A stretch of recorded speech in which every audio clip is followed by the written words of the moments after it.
कमर गर्दन सीधी करें, दोनों हाथ गोद में, उगते हुए स्वर्णिम सूर्य का ध्यान, सद्बुद्धि की प्रार्थना, उज्ज्वल भविष्य की मंगल कामना। गायत्री महामंत्र एक साथ एक स्वर में।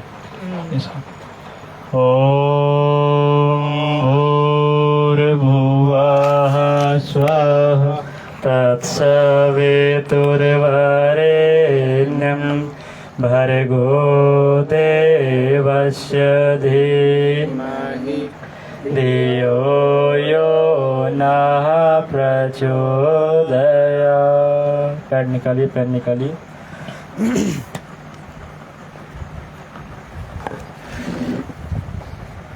पैड पेन निकालेंगे।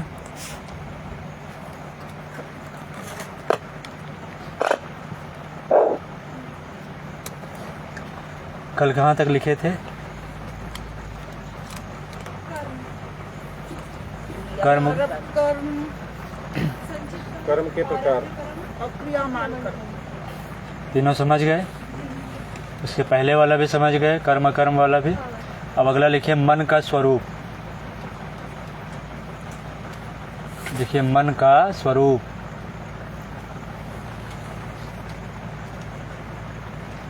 मन का स्वरूप।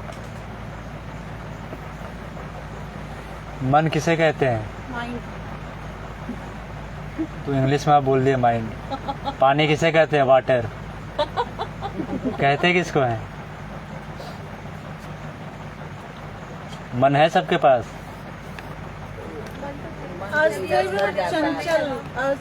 वो गुण है, गुण है उसकी।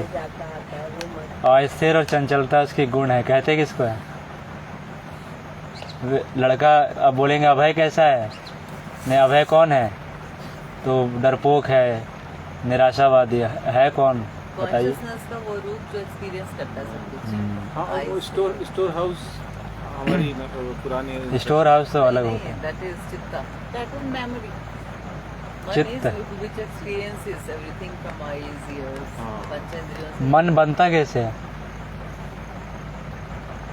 मन को कोई देखे हैं कहीं पर? फोटो, तस्वीर कहीं? Subtle.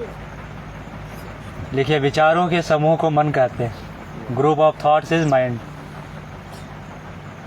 विचारों के समूह को मन कहते हैं। महर्षि रमन कहते थे कि सब कहते हैं कि माइंड मैनेजमेंट करो, माइंड ट्रेनिंग करो। यदि माइंड को ही समाप्त कर दें, मन को ही समाप्त कर दें तो किसे मैनेज करोगे? इसलिए कहा जाता है ध्यान की अवस्था में हम निर्विचार हो जाते हैं, विचार से ऊपर उठ जाते हैं। तो ध्यान जो होती है वो बुद्धि से, विचार से, मन से नहीं, उससे ऊपर होती। ध्यान की यात्रा मन से परे है। मन से हम मन बुद्धि विचारों से हम संसार में काम लेते हैं। मन से ऊपर उठते हैं तो अध्यात्म की काम चलती है वहाँ से। ठीक है, एक लाइन के एग्जाम ये है definition. Group of thoughts is mind. विचार के समूह को मन कहते हैं। अब इसे समझेंगे कैसे? ये तो लिख लिए थ्योरी, प्रैक्टिकल कैसे समझेंगे? कोई बोलेंगे मन को समझाओ, कैसे समझाएंगे? समझाइए। अब आप मन ही मन में एक बंदर की कल्पना कीजिए। ठीक है। और सोचें कि उसने एक लाल रंग का कैप पहना है। ठीक है, आगे। बट अब आपको उसी मंकी के बारे में नहीं सोचना है जिसने लाल कैप पहन रखी है। ठीक है, ये अच्छा एग्जाम्पल है। लेकिन ये मन को समझाने का तरीका, ये मन के गुण को समझाने के तरीके। जिस चीज़ को हम मना करते हैं ना, उसी चीज़ को मन सोचता है। ये एग्जाम्पल ठीक है, लेकिन ये मन को कैसे बताएंगे? मन क्या होता है? मन को गुरुदेव बताते हैं, गुरुजी का डेफिनेशन है विचार के समूह। मन को गुरुदेव जो बताते हैं, बोलते हैं मन जो एक तालाब है। मन जो है एक तालाब है, लेकिन तालाब बनता कैसे है? Drop by drop water. Drop by drop water से। तो वाटर को जब ग्रुपिंग कर देते हैं तो तालाब बन जाते हैं। और करेंगे और बड़े आकार में हो जाएंगे। वैसे बड़े करते जाएंगे, समुद्र में बदल जाएगा वो। तो मूल क्या है आपके? वाटर है। वो वाटर जो है वही है थॉट।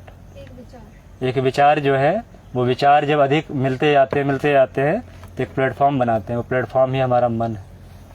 इसलिए जब मन को समाप्त करना है तो विचार को समाप्त करने पड़ेंगे। एक एक विचार को जब हम समाप्त करते जाते हैं, अंतिम विचार जब समाप्त हो जाती है हमारी, तो हमारा मन रहता ही नहीं। मेरा मन कर रहा है डोसा खाने का, तो इसको कैसे समाप्त करूं? इसके लिए भी गुरुजी ने बहुत अच्छा बताया है। आगे जरूरत पड़ेगी इसकी। नहीं, बिल्कुल जरूरत पड़नी चाहिए।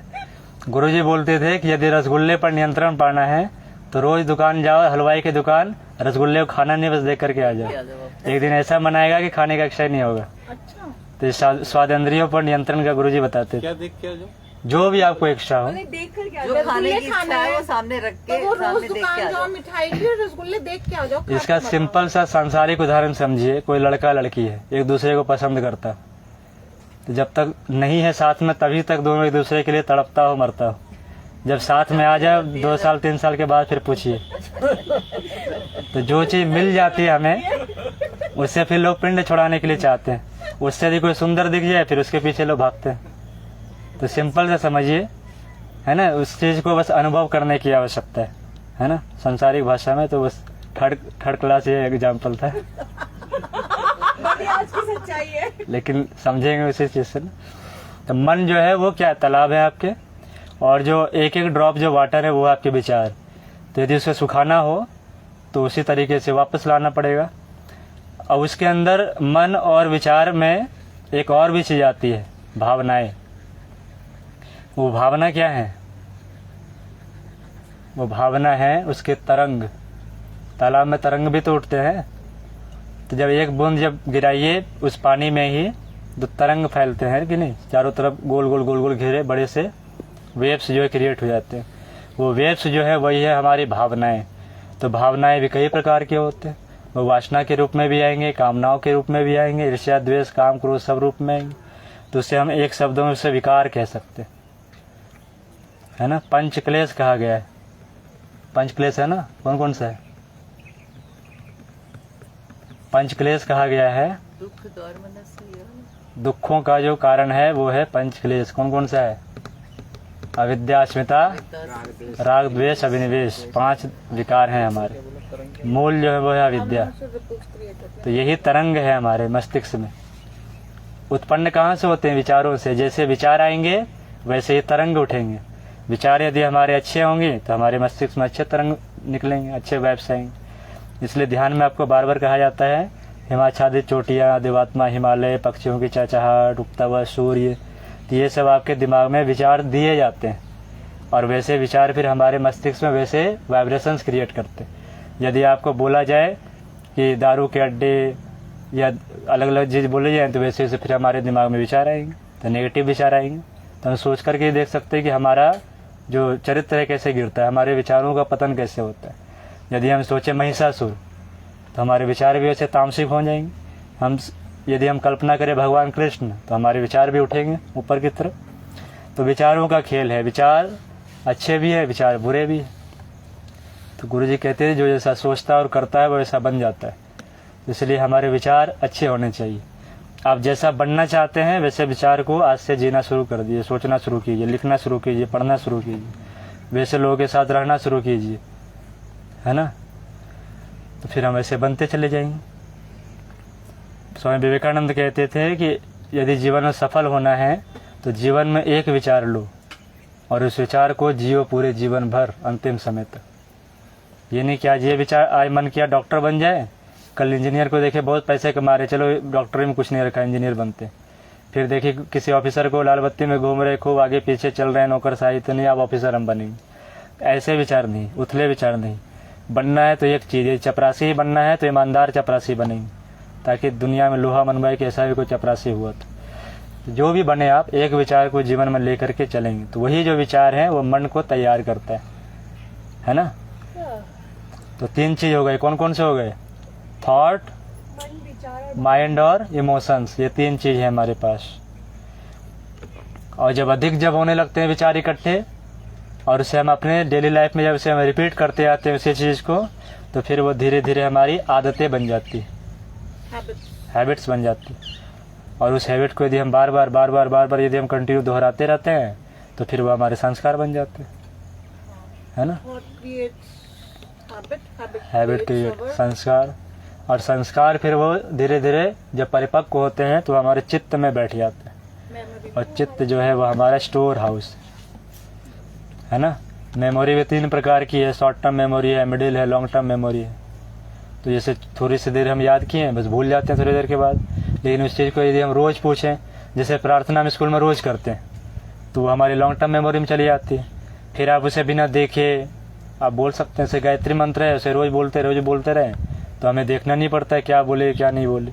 आप कहीं देख रहे हैं, आप बोल लेते हैं गायत्री में, कुछ भी बोल लेते हैं। बस मुँह भी धोते हैं तो शुरू में बच्चे को सिखाया जाता है, कभी इधर धो लेगा, कभी उधर मुँह कर लेगा।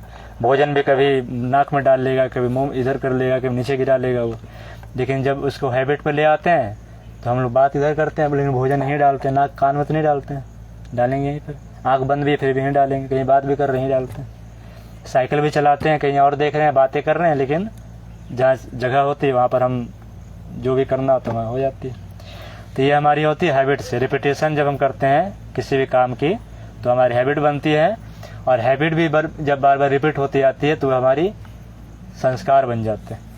संस्कार को इंग्लिश में क्या बोलेंगे? संस्कार ही है। अंग्रेजी के पीछे मत भागिए, अंग्रेजी तो हमसे सीखा ना, संस्कार ही उसको बोलते हैं। ऐसे उसको इंग्लिश में लिखते संस्कार, वो गलत है, वो संस्कार है उसका इंग्लिश। और मन को भी माइंड केवल वो लोग बोलते हैं, लेकिन माइंड भी वो नहीं, मन को मन ही बोला जा सकता है। संस्कृत का शब्द है मनस, मनस से बना है मन, मन से बने हैं मनु, और मनु से बने हैं मनुष्य। इस तरीके से ये मन का स्वरूप है ना, संक्षेप में। और विशेष यदि पढ़ना हो तो वांग्मय नंबर 22 पढ़ सकते हैं गुरु जी की, वो पूरे मन के ऊपर है। वांग में मतलब क्या हुआ? वांग में मोटी मोटी पुस्तकें हैं। वांग मतलब होता है, वांग होता है वाणी, विचार, और मैं मतलब शरीर। तो विचार शरीर जो गुरु जी का है उसी को वांग में कहते हैं, है ना। तो वांग में मोटी मोटी किताबें हैं, यहाँ तो है नहीं दिखाए, मोटी मोटी किताबें हैं, उसमें 300, 350, 400 के पेज हैं उसमें। माइंड का जैसे आपने बताया कि collection of thoughts he mind है, ठीक है। बट अब जैसे एक बार कहते हैं कि हम जो आंखों से देख रहे हैं वो हमारी आंखें एक्चुअली नहीं देख रही, माइंड देख रहा है, ठीक है।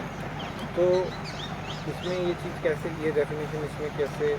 उसमें ऐसे है, दुनिया में जो भी कुछ हम सोचते हैं ना, वो पहले से कोई व्यक्ति सोच चुका होता है। दुनिया में जो विचारें हैं वे विचार सनातन हैं। जो रावण कभी विचार किए थे वो भी विचार आज घूम रहा है ब्रह्मांड में। जो उस समय महर्षि याज्ञवल्क्य कोई विचार किए थे तो वो भी विचार ब्रह्मांड में घूम रहे हैं। यदि हमारी फ्रिक्वेंसी उससे मैच कर जाती है तो उस विचार को हम खींच लेते हैं अपने पास। जैसे किसी चीज़ को देखने का नज़रिया दो लोगों का दो ढंग का होता है ना। एक ही चीज़ को देखने का दो नज़रिया होता है। आपकी जैसे फ्रिक्वेंसी होगी आप उस हिसाब से उसको देखेंगे। एक ही व्यक्ति को आप अच्छा भी देख सकते हैं, कोई दूसरा व्यक्ति उसमें दूसरा चीज़ देखे। एक ही बच्चे के लिए उसकी माँ जो सब कुछ है, पड़ोसी के लिए वो महिला सबसे बेकार महिला है। वो ये देखने की अपनी अपनी फ्रिक्वेंसी के आधार पर डिपेंड करता है। हमारा जो शरीर है वो हार्मोन से कंट्रोल होता है। हमारा कोई नियंत्रण इस पर नहीं। अभी हम आपको डांट दें तो आपके हार्मोन तुरंत उथल पुथल मचाएंगे, आप चाह करके उसको नहीं रोक सकते। एक बार महर्षि दयानंद से लेक्चर दे रहे थे, बोले विचारों का बड़ा प्रभाव पड़ता है जीवन में। ऐसे कोई बैठा था, बोला कोई प्रभाव नहीं पड़ता, ऐसा फालतू बात है। तो दयानंद सरस्वती बोले चुप कर, बैठ जा। तो बैठ गया। उसके बाद फिर सारा लेक्चर हो गया। फिर बाद में वो लड़का मुँह लड़काया आया, बोले आप मुझे क्यों डांट दिए, इतना अच्छा हम प्रश्न किए थे।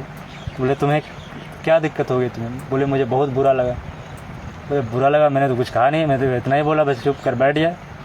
तो वो समझ में आ गया कि विचारों का प्रभाव पड़ता है, बोलने का प्रभाव होता है। हम क्या देख रहे हैं दैट डिपेंड्स, हम किस प्रकार से उसको रिएक्ट कर रहे हैं, कैसे ले रहे हैं हम इस चीज़ को। कोई व्यक्ति गुरु डांटते हैं तो उसे किसी को लगता है कि हमें सुधारने के लिए बोल रहे हैं, किन्हीं को लगता है हमें फटकार रहे हैं, डांट रहे हैं। तो देखने का अपना अपना नज़रिया है। जैसा समर्पण होता है वैसा हम देखते हैं। पिता है, पड़ोसी के बच्चे को डांट दे तो झगड़े हो जाएंगे। अपने बच्चे को डांट दे, बच्चा सुधरेगा। बच्चा थोड़ी प्रतिकार करता है। अब आजकल के कुछ बच्चे हैं जो आज्ञा नहीं मानते हैं तो पिता माता से मुंह लगा लेते हैं, तो संस्कार नहीं देने का परिणाम है। तो माता पिता को तो भुगतना ही पड़ेगा। तो ये था अपना मन का स्वरूप, ठीक है। विचार, विचार से बनती है मन। फिर हमारी उसमें केंद्र में है भावनाएं। जैसे भावना बोलते हैं, जाकी रही भावना जैसे प्रभु मुहूर्त देखें तिन तेज। तो जैसे भावना होंगे तो भगवान कृष्ण जब गए थे हस्तिनापुर, तो किसी को जब वहाँ आए थे, मथुरा जब आए थे वृंदावन से, तो उस समय जो माताएं थी उनको वो छोटे बच्चे की तरह दिख रहे थे। जो असुर थे, जो दैत्य जैसे प्रकृति के लोग थे, उन्हें वो संहारक के रूप में दिख रहे थे, किन्हीं को राजा के रूप, सबको अपने अपने रूप से दिख रहे थे। भगवान राम भी जब गए वन में तो सबको अलग अलग रूप में दिख रहे थे। तो जिनकी जैसी भावना होती है वैसे दिखते हैं लोग, है ना।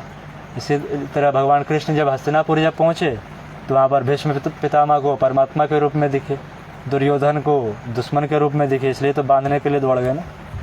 तो अपनी अपनी भावनाओं के हिसाब से हम करते हैं। तो वैसी हमारी आदतें होती हैं, फिर वो संस्कार में चली जाती है, और जब वो धीरे धीरे और भी रिपीट होती है तो हमारे चित्त में जाकर के दब जाती है। और इस चित्त को ही विज्ञान की भाषा में कहते हैं अनकॉन्शियस माइंड। इस चित्त को ही कहते हैं अचेतन मन या अनकॉन्शियस माइंड। और इसी में हमारी 70% जो हमारे विचार हैं, हमारे संस्कार हैं, सब यहीं स्टोर होते हैं।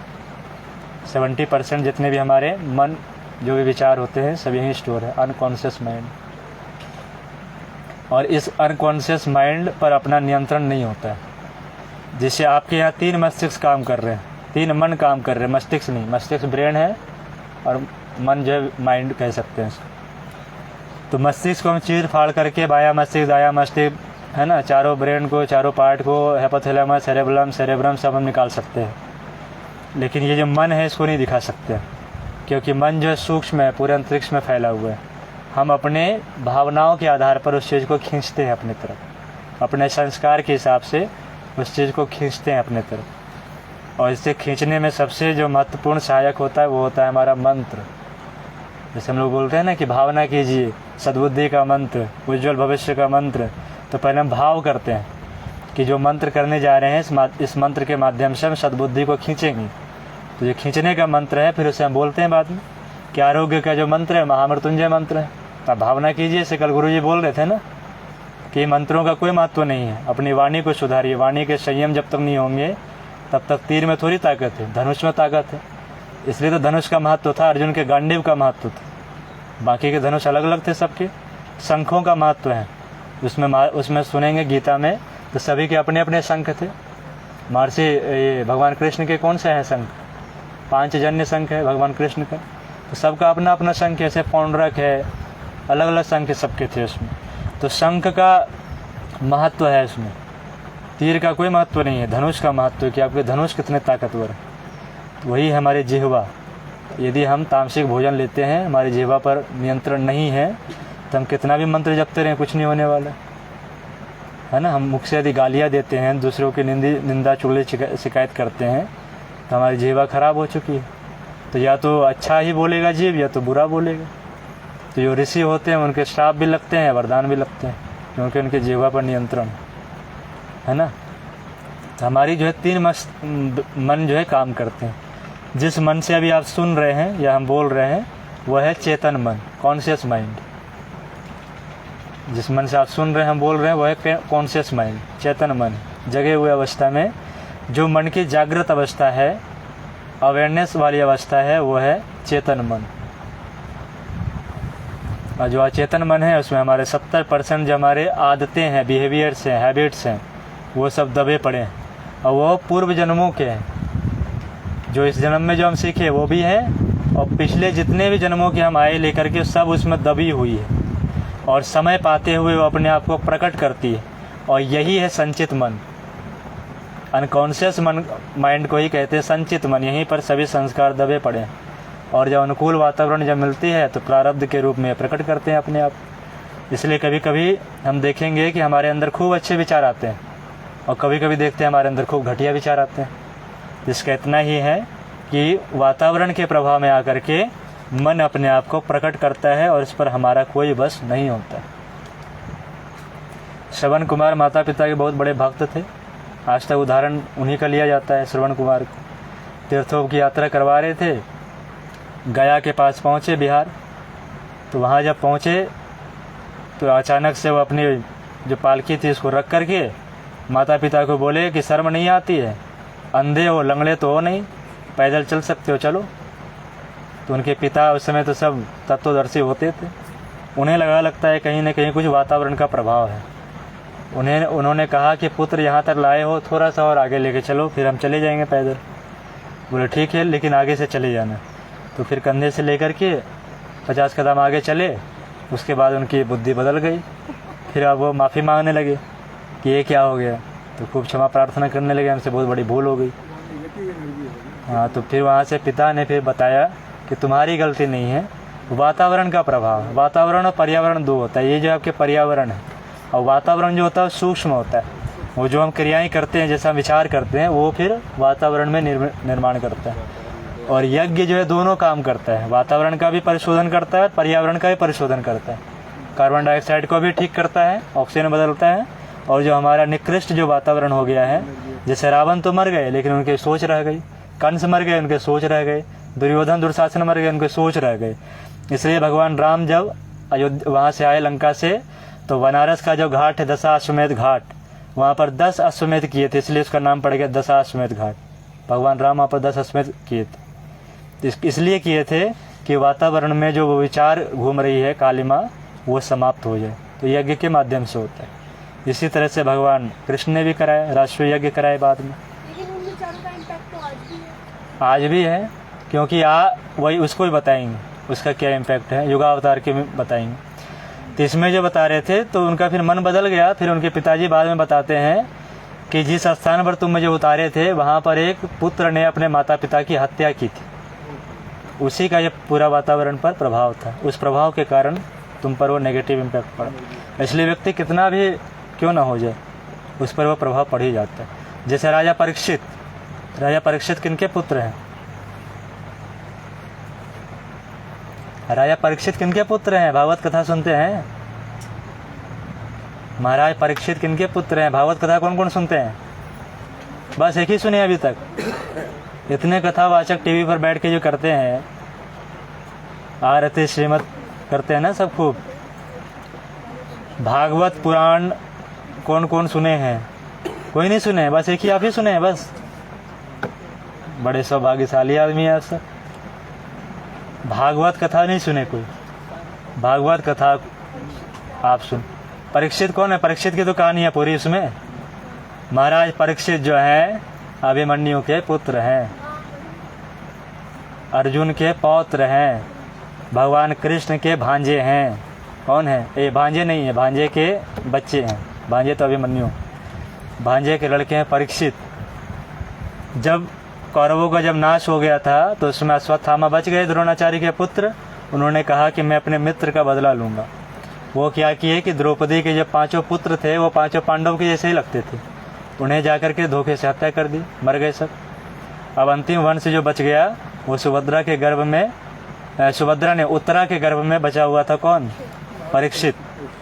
अभिमन्यु और उत्तरा जिसको सिखाए थे, नृत्य सिखाए थे अर्जुन, तो उनसे बोले हम ही से उनसे शादी करो। बोले हम तो टीचर हैं इनके, मेरे पुत्र से शादी करा लो। तो उत्तरा और अभिमन्यु के पुत्र थे राजा परीक्षित। इसको सुनिए, कथा सुनिए। तो उसमें फिर बताते हैं कि वह अश्वत्थामा जो था वो चला दिया ब्रह्मास्त्र। बोले इसको भी हम समाप्त कर देंगे, इसके एक भी वंश को रहने नहीं देंगे। जब ब्रह्मास्त्र जब चल गई तो वहाँ से उत्तरा जो आवाज़ लगाई, तब भगवान कृष्ण अपने सुदर्शन चक्र को भेज करके उत्तरा के गर्भ की रक्षा कर ली। तो ये सुदर्शन चक्र जब गया था, उसी समय गर्भ में भी बच्चा जागता रहता है। गर्भ में बच्चा सब कुछ देखता है, अपने पुराने जन्मों को देखता है, हर कुछ देखता है। और भगवान से प्रार्थना करता है कि भगवान इस गंदी कोठरी से मुझे एक बार निकाल दो बाहर। मल मूत्र की कोठरी पोटली होती है ना, उसी में घुसा हुआ है, अंग को पूरा सिकोड़े हुए। फोटो देखिए गूगल पर, पूरे अंग को सिकोड़े हुए गंदगी में बदबू मारता है, उसमें पड़ा हुआ है बच्चा शीर्षासन में, सिर नीचे पैर ऊपर, उसी में घूमता रहता है बच्चा पेट में। बोलता है भगवान एक बार इस गंदगी से निकाल दो, मैं तेरी आराधना करूँगा, तुझे पाने का हर असंभव प्रयास करूँगा। लेकिन बच्चा जब यहाँ आता है, हम लोग उसे बिगाड़ देते हैं। हम ही लोग बिगड़ गए, हम लोग ही बिगाड़ते हैं अपने बच्चों को। तो संकल्प को हम भूल जाते हैं, इसलिए भगवान बार बार दंड देते हैं। तो परीक्षित जब भगवान वहाँ पहुँचे उनकी रक्षा करने के लिए सुदर्शन चक्र, तो फिर वो भगवान के उनके दर्शन हो गए गर्भ में ही। तो जब बाहर जब बच्चा आया तो चारों ओर घूर रहा था सबको कि जो आया था गर्भ में रक्षा करने के लिए कौन है, कहाँ है वो। तो इसलिए उसका नाम पड़ा था परीक्षित। पर की इच्छा से वो बचा हुआ था, इसलिए परीक्षित नाम पड़ा था। संस्कृत में कुछ है परिता इच्छिता सा परीक्षित, तो भगवान की इच्छा से वो बचा, इसलिए उसका नाम पड़ा परीक्षित। और भी कुछ नाम है उनके। वो थे परीक्षित, अभिमन्यु के पुत्र, तो बताना ये चाह रहे थे कि जब वो कलयुग जब सवार हुआ उनके सिर पर, कलयुग जब काल जब आने लगा, द्वापर जब समाप्त होने लगी संधि काल की बेला में, तो कलयुग पहुंचा। कलयुग बोला कि हमें रहने का स्थान दो। बोले भाग जाए यहाँ से, रहने नहीं मिलेगा यहाँ। तो बोले नहीं, कहीं तो दे दो स्थान, आप तो बड़े भक्तवत्सल हो, कहाँ रहोगे? बोले मुझे बस सोने चांदी में रहने का दे दो और कहीं मुझे नहीं चाहिए। तो 2-3 जगह वो मांगा था ऐसे स्थान, सोना चांदी, जहाँ दारू के अड्डे हो, है ना, वैश्यावृत्ति हो, जुआ जहाँ खेला जाता हो, जहाँ झूठ कपट बोले जाते हो, इस तरीके से जितने भी नेगेटिव जगह हैं इन जगहों पर उसने मांगा। तो बोले ठीक है, नेगेटिव जगह जाओ, रहो जा करके। लेकिन अंत में एक ये मांगा कि मुझे धन दौलत में मुझे वास दो। तो सोना चांदी तो खुद ही पहने हुए थे, मुकुट पहने हुए थे। तो कलयुग जो उनके सिर पर ही सवार हो गया, मुकुट में घुस गया सोने में। अब जब सिर में जब सवार हो गया तो शिकार के लिए निकले हुए थे, तो प्यास लगी, वो पहुँचे लोमस ऋषि के आश्रम में और उनसे बोले कि मुझे जल पिलाओ, पानी पिलाओ, हम यहाँ के सम्राट हैं। तो वो ध्यान में थे बैठे हुए, नहीं सुन पाए। तो मरा हुआ सांप था, उठा के उनके गले में डाल दिया। और फिर बाद में जो गुरुजी बता रहे थे उस दिन कि उनके पुत्र आए श्रृंगी ऋषि और उन्हें श्राप दे दी कि मरा हुआ सांप आज से 7वें दिन जा करके इसे डसेगा और मरेगा। तो उसमें तो बता रहे थे कि वाणी जिह्वा की संयम की बात। तो जिह्वा की संयम की बात है, मेन यही था कि वातावरण का ऐसा प्रभाव पड़ता है आपके ऊपर। आप कितने भी अच्छे हों, इतने अच्छे धर्म सम्राट के वंश में जन्म लिए हुए परीक्षित, लेकिन फिर भी उनके साथ ऐसा घटित हुआ। इसका तोड़ क्या है वातावरण का? वातावरण का तोड़ यज्ञ है और कुछ नहीं। इसलिए कहा गया हर घर में यज्ञ कीजिए। यज्ञ यदि आप करेंगे तो आपके घर का वातावरण सही रहेगा और आपके मन का भी वातावरण सही रहेगा, आपके मन सही बने रहेंगे। और मानसिक जप करते रहिए। मानसिक जप का बहुत महत्व बताया गया। एक होता है वाचिक मंत्र, जो हम लोग बोलते हैं, मुंह से बोल बोल के करते हैं। जप के कई प्रकार हैं, हम लोग बोल बोल के भी करते हैं, बोल के नहीं। एक होता है वो पांसु, तो पांसु में केवल होंठ हम हिलाते हैं। जो हम लोग जप करते हैं तो ओम भूर्भुवः से बोलते हैं तो केवल होंठ हिलाते हैं, है ना, होंठ हिलेंगे, ऐसे करते हैं केवल होंठ हिलेंगे, लिपसिंग होगी केवल। और जो आप लोग इसे सुबह में करते हैं वो सब बेखरी वाणी से करते हैं, वाचिक हैं। और एक होती है मानसिक, तो जितना पीछे जाएंगे वो उतने प्रभावी होते हैं। तो मानसिक जब हमेशा चलता है, गुरुजी कहते हैं चलते फिरते उठते बैठते कहीं भी जा रहे हैं, यात्रा में, तो गुरुजी लिखे हैं कि यात्रा में यदि मानसिक गायत्री जब किया जाए तो आपको अनंत गुना लाभ मिलता है। किसी प्रकार की दुर्घटना से आप बच सकते हैं, दुर्घटना होगी नहीं आपके साथ। तो इसलिए रास्ते में यदि घर में मान लीजिए आप नहीं कर पाए उपासना, लेट हो गए, तो गाड़ी पर चलते चलते, गाड़ी अपना चला रहे हैं या 4 व्हीलर चला रहे हैं, अपना मन चलाते रहिए। लेकिन आजकल लोग मूर्खता क्या करते हैं कि गाड़ी में लगा देते हैं गायत्री मंत्र, वो डोरबेल में लगाए थे गायत्री मंत्र, मोबाइल में लगाए थे गायत्री मंत्र, ये सब गलत चीज़। कम से कम गायत्री मंत्र मत लगाइए, आप दूसरा चीज़ लगा दीजिए। गायत्री मंत्र जो है वेद मंत्र है, उसकी इस तरह से अवहेलना ना कीजिए। लोग देखा देखी करते करते उन राधा पौडवार की वो डाल देते हैं। आप सोचिए गायत्री मंत्र बजाए से मान लीजिए रिंग आया आपके पास, अब वो शुरू हुआ ओम भूर्भुवः स्वः तत्सवितुर्, हाँ हेलो, आप तो पूरा बोलने भी नहीं दिए, वो सारा सीक्वेंस उसका टूट गया वहाँ पर। इसको मत किया कीजिए, कुछ और लगाइए। लेकिन महामृत्युंजय मंत्र और गायत्री मंत्र से बचिए, वेद मंत्र, इसकी अवहेलना होती है। हम लोग देखा देखी लगा लेते हैं, इसीलिए मजाक उड़ रही है सनातन धर्म। तो जब भी करें नियम पूर्वक स्वच्छ होकर के गायत्री मंत्र या महामृत्युंजय मंत्र करें, नहीं तो इसके विपरीत फल भी मिलने के भुगतने को फिर तैयार हो जाइए। देखा देखी ना करें, कम से कम डोरबेल गाड़ी में यदि शीशे से बंद हो तो चलाएं, तो वह बात ना करें, मंत्र जप कीजिए। या तो बंद कर दीजिए, पहले अपने गप्पे मार दीजिए, उसके बाद फिर जप कीजिए। मानसिक जप में भजन चला लीजिए अगर आप। या अपना जो करना कीजिए, गायत्री मंत्र और महामृत्युंजय मंत्र को छोड़ दिए, इनके साथ अत्याचार ना कीजिए, क्योंकि इनकी महिमा तो आप कम कर नहीं पाएंगे, लेकिन आप पर हो सकता है कोई गलत प्रभाव पड़ जाए, है ना। इसलिए वेद मंत्र है, इसकी थोड़ी मर्यादा रखिए। ये मानसिक जप जो है उसमें आप मन में याद तो कर रहे हो ओम भूर्भुवः से, मतलब लिपसिंग भी नहीं कर रहे हो, बोल भी नहीं रहे हो, बट मन में बोल रहे हो। हाँ, मन चलता रहे अपन। जैसे रोटी बना रहे हैं, आटा गूंथ रहे हैं, तो मन में करते रहे, उससे कि आपकी ऊर्जा बचेंगी, क्योंकि बोलने से ऊर्जा ज़्यादा क्षीण होती है। या किसी की हम नेगेटिविटी कैच कर रहे हैं, उसके थॉट्स बार बार आ रहे हैं, हाँ, वो उससे ही बचने का अच्छा तरीका है। ये है क्यों मानसिक जप से ना अपने एक ऑरा मंडल बनते रहती है। आप जब जप करते हैं तो कोई भी नेगेटिव एनर्जी आप पर नहीं आ पाएगी, वो आएगी टकरा के चली जाएगी, कोई भी चीज ट्राई करती है है तो ना? फिर मंत्र बोल ओम नमः शिवाय भी तो कुछ भी कर सकते हैं आप, कोई भी मंत्र जप कीजिए। सबसे मूल बड़े मंत्र जो है वो गायत्री मंत्र, जो आपको इच्छा करने करिए। लेकिन केवल इतना है कि बस रिंगटोन, डोरबेल ये सबसे थोड़ा बचाइए उस चीज़, ये सब में मत कीजिए। यदि बजाए हैं तो बैठ करके उनका गायन कीजिए। आजकल तो लोग गुरुजी के भी खरीद के ले आते हैं शांति कुंज से और घर में लगा देते हैं और लगे हुए हैं अपना टीवी को देख रहे हैं, कोई कुछ कर रहे हैं, कोई कुछ कर रहे हैं। कुछ लोग लगा करके घर बंद करके चले जाते हैं। मतलब गुरुजी इतने सस्ते हो गए कि वो चिल्लाए जा रहे हैं, आप महत्व ही नहीं दे रहे उस चीज़ को। तो वो सब ध्यान रखिए विशेष बातों को। तो ये आपके हो गए गायत्री मंत्र के और ये पूरे मन के स्वरूप।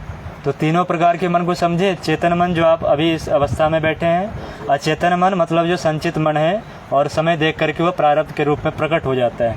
और अंतिम जो है मन का स्वरूप वो है सुपर चेतन। सुपर चेतन, तो ये तो ना हिंदी हुआ ना इंग्लिश हुआ। हाँ, हिंदी इंग्लिश एक ही है। हिंदी में भी सुपर चेतन, इंग्लिश में भी सुपर चेतन। या हिंदी में और लिखना है तो इसे अति मानस मन कहा गया है। या अति मानस ही केवल कहते हैं, मन तो मानस हो ही गए, अति मानस। और इस पर सबसे अच्छे काम किए हैं महर्षि अरविंद। महर्षि अरविंद का नाम कौन कौन सुने हैं? पांडिचेरी में उनका आश्रम है महर्षि अरविंद का। तो महर्षि अरविंद जो थे बहुत बड़े क्रांतिकारी थे, है ना। तो उनकी एक अलग ही फिर हो जाएगी कहानी। तो उन्होंने सबसे अच्छे इस पर काम किए थे सुपर चेतन मन में। और सुपर चेतन मन में हमारी आध्यात्मिक रिद्धि, सिद्धि, विभूति सब इसमें भरी पड़ी। जितने भी आध्यात्मिक ऊर्जाएं सब इसमें अति मानस मन में शब्द भी पड़ी है। सुपर चेतन मतलब हर इंसान की, सभी इंसान, ये सेम है सबका ना? सबका सेम। केवल अनकॉन्शियस जो है आपके कर्मों के आधार पर बनता है। सुपर चेतन सबकी सेम है, बस उस चीज़ को जगाने की आवश्यकता है और वो जगता है साधनाओं से। मतलब जो यूनिवर्सल एनर्जी हुई वो बस वही है भाई जो हम लोग सुनते हैं, अष्ट सिद्धि नवनिधि की दाता, सब इसी में दबा हुआ है। आठों सिद्धि, नवनिधि, सारी विभूति सब इसमें दबा हुआ। मतलब परमात्मा बनने के सारे लॉक इसी में है, सारे कुंजी चाबी इसी में रखे हुए। इसको जगाते जाएंगे आप, ऊपर बढ़ते जाएंगे। सुचेतन ना सुपर चेतन, या हिंदी में और स्पष्ट लिखे तो अति मानस। इसी को वो अवचेतन था, अवचेतन अचेतन उसी को बोलते हैं। अचेतन। अचेतन या अवचेतन एक ही है, वो अनकॉन्शियस माइंड। ठीक है, ये हो गए तीन प्रकार मन के। एक बार वातावरण को, पर्यावरण को समझाएं। पर्यावरण आपके नेचर जिसे हम कहते हैं, इन्वायरमेंट। पर्यावरण को कहते हैं इन्वायरमेंट, है ना। और वातावरण को कहते हैं एटमॉस्फेयर। वातावरण जो है वो है एटमॉस्फेयर और एक है इन्वायरमेंट। इन्वायरमेंट मिनिस्टर होते हैं पर्यावरण मंत्री, एटमॉस्फेयर मिनिस्टर नहीं होते। एटमॉस्फेयर मिनिस्टर जो गुरु होते हैं। और एटमॉस्फेयर से भी थोड़ा और ऊपर हट करके है। जैसे हम लोग ज्योग्राफी के हिसाब से एटमॉस्फेयर पढ़ेंगे तो उसमें फिर वो आइनोस्फेयर, ओजोन लेयर ये सब बताने लगेंगे। तो वो वाली एटमॉस्फेयर की नहीं बात हो रही, ये दूसरी वातावरण की बात हो रही है। विचारों का जहाँ प्रभाव पड़ता है ना, ये वो वाले वातावरण। ये हो गए आपके मन के स्वरूप तीनों। मन को समझ गए अच्छे तरीके से, तो मन पर काम करने की आवश्यकता है। अब अगला लिखिए, अगला हेडिंग, शारीरिक रोगों का मनोविज्ञान। शारीरिक रोगों का मनोविज्ञान।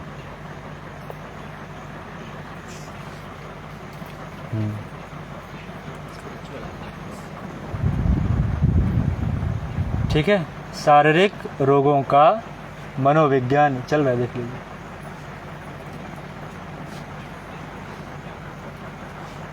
शारीरिक रोगों का मनोविज्ञान, समझे।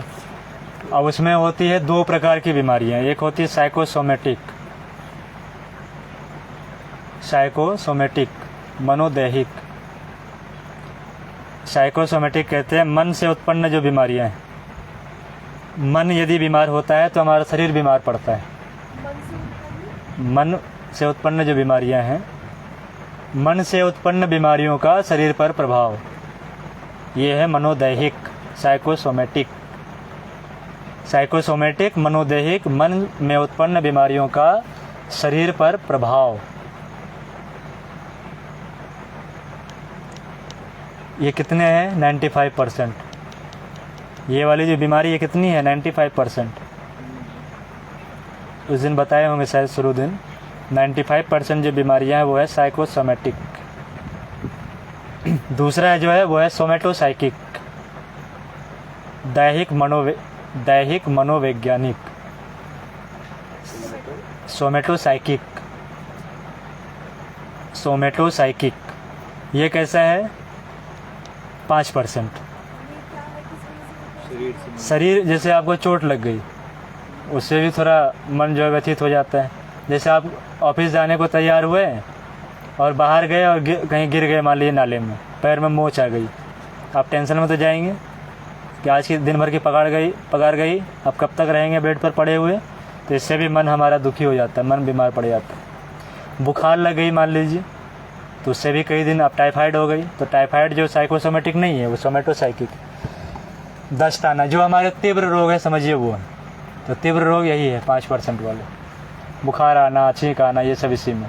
और जब आएंगे छींक तो हम टेंशन में आते हैं। अब शादी के समय है, लड़की को छींक आ जाए या लड़की को दस्त आ जाए तो कैसे बैठेगी मंडप पर? तो कुछ ना कुछ तो आदमी परेशान होगा। ये कई तरीके के अपनी जो मंथली प्रॉब्लम उसमें भी आ जाए तो उसमें दिक्कत है। कोई पार्टी वार्टी में जाना हो तो उसमें भैया हम तो नहीं आ सकते हैं, प्रॉब्लम होगी। तो इससे भी जो परेशानियाँ होती है शरीर के कारण मन पर, वो सब 5% वाले। और हमारे समाज में जितने भी डॉक्टर हैं वो सब ये 5% वाले। और हम लोग जाते हैं किस लिए? तो 95% के लिए उनके पास जाते हैं, इसलिए हम स्वस्थ नहीं हो पाते। तो 95% वाला जो डॉक्टर है वो है ही नहीं समाज में। ये 5% वाला ही साइकेट्रिस्ट भी है, वो भी आपको टैबलेट खिला करके ही काम चलाता है। और जितने भी साइकोलॉजिकल मेडिसिन है वो सबसे ज़्यादा हार्मफुल है। ब्रेन को डैमेज करने वाला, हार्ट को डैमेज करने वाला, किडनी, लीवर या इंटरनल ऑर्गन को सबसे अधिक कोई डैमेज करता है तो वो आपके ये साइकोलॉजिकल मेडिसिन, बिहेवियरल मेडिसिन इसे कहते हैं, आजकल चला है खूब। यही आपके बॉडी को पूरा डैमेज कर रहा है। और ये जो आपके फिजियोलॉजिकल डॉक्टर, ये भी अब यही दवाइयों को लिखते हैं। आप उनके पास जाते हैं कि नींद नहीं आती, ये आपके साइकेट्रिस्ट वाले काम है। ये उनके पास जाना चाहिए था आपको, मनोचिकित्सक के पास। आप जाते हैं डॉक्टर के पास, वो लिखते हैं वही दवाई, मेंटल वाले। तो वो जब दवाई लिखेंगे तो आपके मन पर भी प्रभाव पड़ेगा, हार्ट पर भी प्रभाव पड़ेगा। तो ये ब्लॉकेज आना, ये सारी समस्याएं ये दवाओं को खा करके हो रहा है। ये आपसे नहीं हो रहा है, दवा को खा करके हो रहा है। पहले आपने जो दवाई खाई होगी उसके कारण आपके हार्ट में ब्लॉकेज हो गई। अब उस ब्लॉकेज को हटाने के लिए आप स्प्रिंग में डलवा रहे हैं और दवाई भी खा रहे हैं कि खून पतला हो जाए। पतला होना है तो अनुलोम विलोम कीजिए ना। कपालभाति आप पहले से करते तो पतला ऐसे ही रहती है, नॉर्मल रहती है खून। लौकी के जूस पीजिए, अर्जुन के छाल के काढ़े पीजिए, प्रज्ञा पेय पीजिए, इनसे आपके जो हैं खून नॉर्मल रहेंगे। कौन सा? मन का तो लिखाए थे ना, मन को कौन से लिखाए थे आपको? जप है, ध्यान है, उपवास है, सब मन वाली है चिकित्सा। आपको कोई मेडिसिन खाने की आवश्यकता ही नहीं है। बॉडी प्योरिफिकेशन एकमात्र उसके उपाय है, विचारों की शुद्धि। उपवास पर आइए। उपवास एकमात्र तरीका है शरीर को मनाने का। उपवास में जब हम चले जाते हैं ना, शरीर सब कुछ मानेगा। बच्चे को बांध करके कहीं बैठा दीजिए। उपवास का सीधा संबंध मन से है। हमारा मन ही उछल कूद करता है बंदर की तरह, जो बता रहे थे। हमारा मन जो है बंदर है, मंकी माइंड कहते हैं उसको, है ना। मन एवं मनुष्य नाम कारण बंध मोक्षयो। मन जो है वही बंधन और मोक्ष का कारण है। तो उसे बांधने के लिए एकमात्र इंस्ट्रूमेंट है उपवास। उसको भोजन आप बंद कर दीजिए, उस शांत हो जाएगा मन आपका। जिस दिन आप उपवास करते होंगे उस दिन आपके मन में कम विचार आते होंगे, आपकी वासनाएं कम भड़कती होंगी। क्या 80 साल वाले को तो भोजन कम ही देना है। नहीं तो उसमें आप देखिए, बच्चे और बूढ़े जो होते हैं ना, दोनों के स्वभाव एक जैसे होते हैं। और बूढ़ों में वासनात्मक प्रवृत्ति ज़्यादा देखी गई, क्योंकि काम धाम से करना है नहीं। यदि उसने अपने जवानी में अच्छे कर्म किए होंगे, सात्विक कर्म किए होंगे, तो उसके विचार वैसे ही होंगे। यदि वो लंपट प्रकृति का व्यक्ति होगा तो बैठा बैठा कुर्सी पर भी वो वैसा ही दिमाग में ख्याल लाते रहेंगे, उसका कोई उपाय आपके पास नहीं। और बूढ़ा व्यक्ति को मनाना असंभव है, क्योंकि वो होता है जिद्दी स्वभाव का। इसलिए छोटा बच्चा और बूढ़ा एक जैसा होता है, उसे मनाना बड़ा मुश्किल है। बूढ़े व्यक्ति तो जिद्दी स्वभाव का घर छोड़ करके चले जाएंगे, आप क्या कीजिएगा? रोड पर जाके खड़े हो जाएंगे, आप क्या कीजिएगा? छोटे बच्चे को गेट बंद कर लेंगे, फिर आप क्या कीजिएगा? फिर तो उसका क्या करेंगे? मानना पड़ता है। बूढ़े को आप नहीं मना सकते हैं ना, नहीं तो तरीका क्या है? तरीका है उनको मनाइए, जो उनके करीबी हैं, जिनको वो सुनते हैं, उनके जो मित्र हैं, उन्हीं से सुनेंगे, आपसे नहीं सुनेंगे।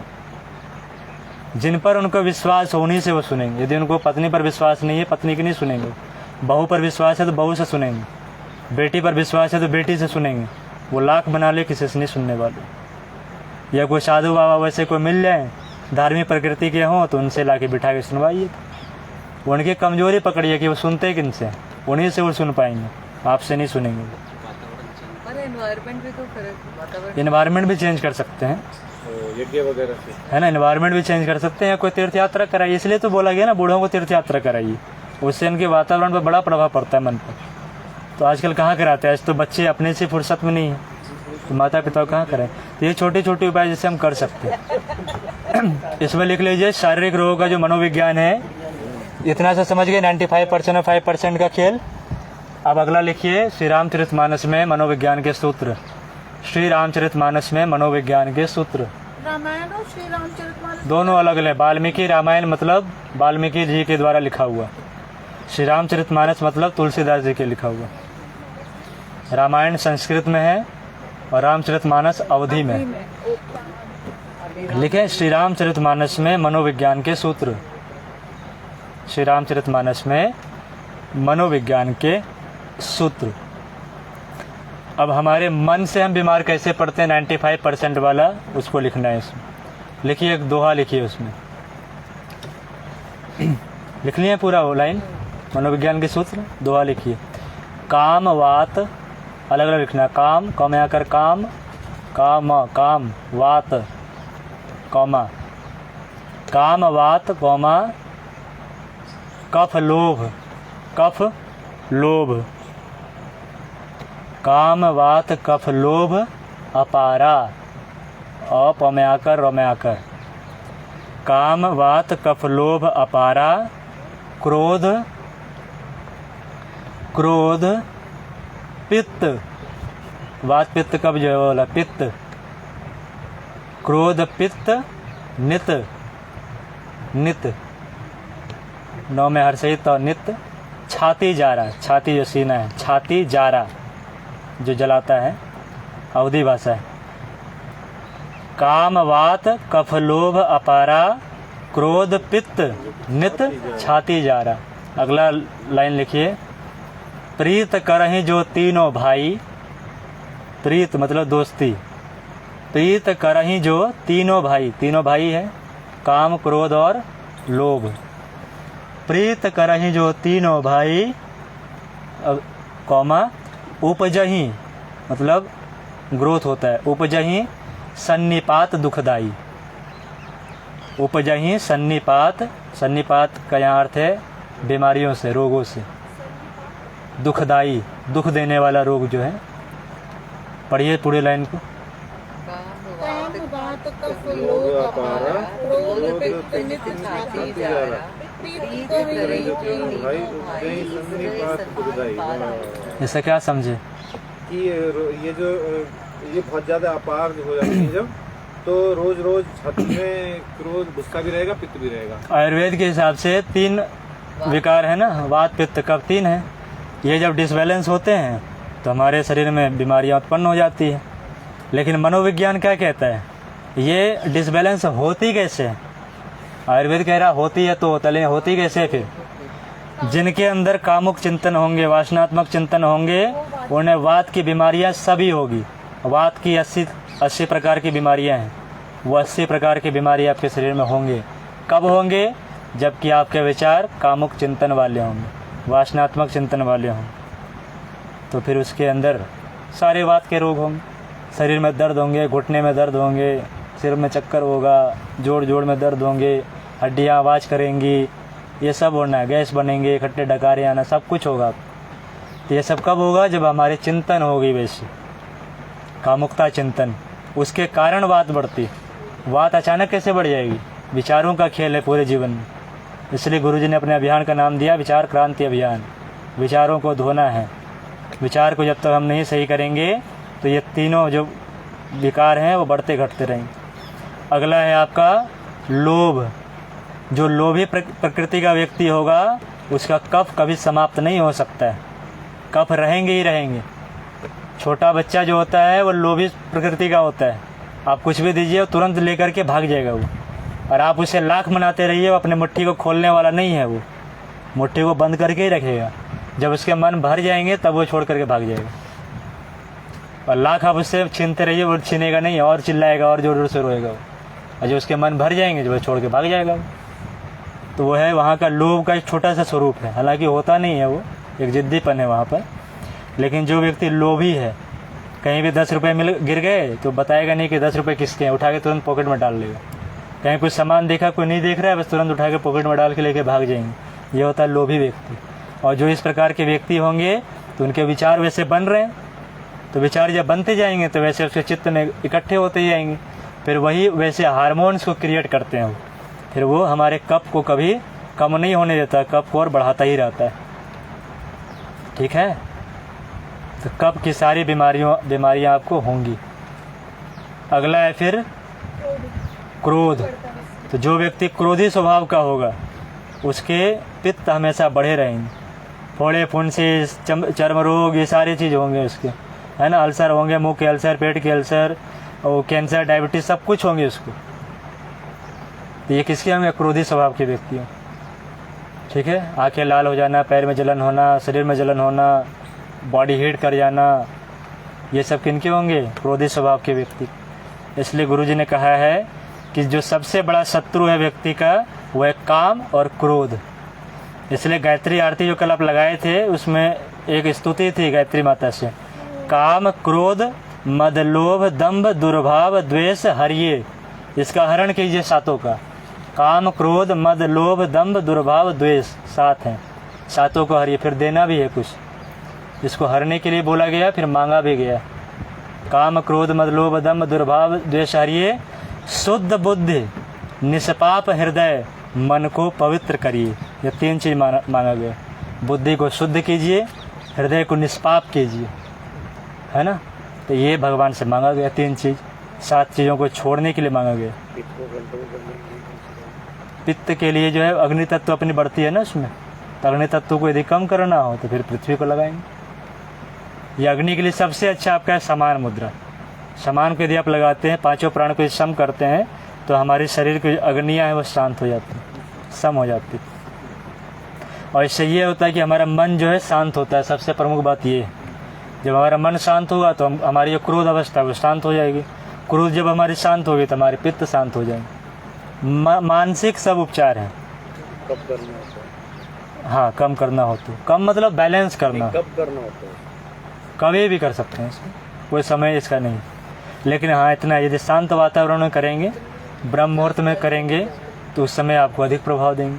क्योंकि उस समय हमारे अंतरिक्ष में अल्फा गामा बीटा ये सब वेव्स जो हैं बढ़े हुए रहते हैं। हाँ, सिंपली ऐसे करके बैठ सकते हैं, है ना। 5 उंगली को मिला करके इसे बैठेंगे, जिसे समान मुद्रा कहते हैं। हमारे 5 प्राण सम हो जाते हैं, बैलेंस हो जाते हैं। तो इसको समझ गए ना, बीमार हम कैसे पड़ते हैं। तो प्रारंभ में जब आए थे उसमें लग रहा था बीमार है बीमार है बीमार है, लेकिन समान मुद्रा से तीनों समान मुद्रा से 5 प्राण हमारे, हाँ तीनों पर यदि काबू पाना हो तो समान लगाइए। ये समान काम क्रोध, हाँ ये समान है, 5 को लगाएंगे ना, ये समान मुद्रा। ज़्यादा प्रेस करके रखना है, सिंपली कुछ नहीं, वैसे से दबाए। इस 4 उंगलियों को अंगूठे से लगा के रखें। काम क्रोध और लोभ। काम क्रोध लोभ, कफ जो है लोभ से है, लोभे प्रकृति वाले। हाँ, कफ के लिए क्या करेंगे?